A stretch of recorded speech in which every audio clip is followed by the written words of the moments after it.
I would like to ask you how you enjoy InnoTrans and what's your schedule here?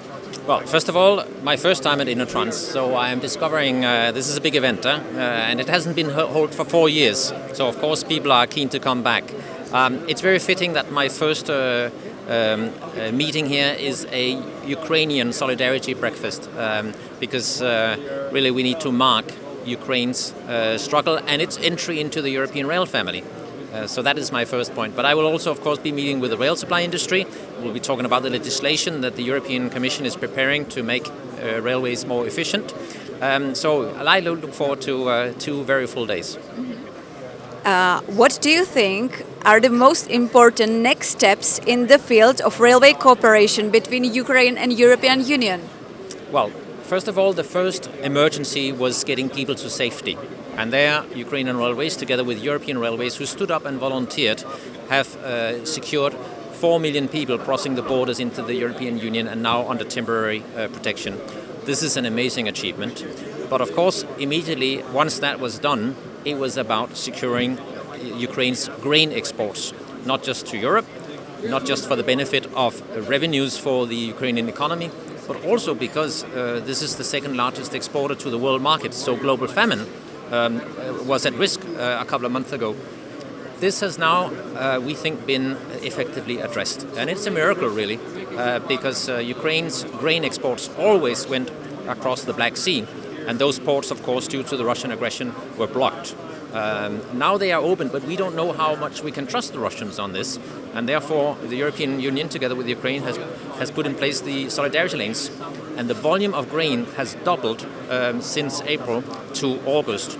Not just for grain, but also for other important goods coming in and out of Ukraine. This is important to keep the economy running and for Ukraine not to become reliant on loans and support from the West, but to stand on its own feet. So it's something that I think Ukraine and Europe can be very proud of. The war in Ukraine has clearly shown that railways are the critical infrastructure of any state. Will rail transport stand up of the competition with the road transport in the future?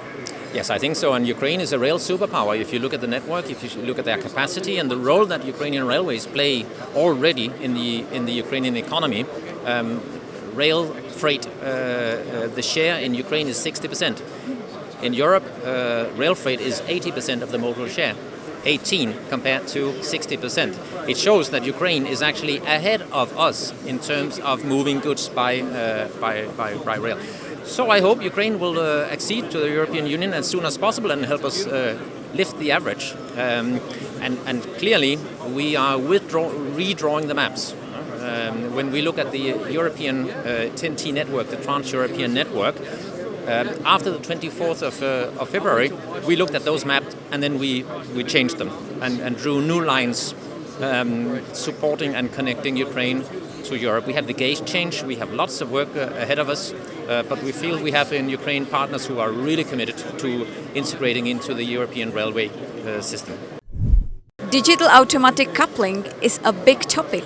How do you see it in 2030? Is the EU preparing subsidies for carriers to implement this technology?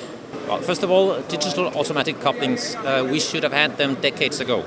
This is not a brand new technology. It is time for us to harmonize and implement these digital automatic couplings. Of course, we need to agree on common specifications, and the European Railway Agency and our research program, Europe's Rail, is working day and night on that.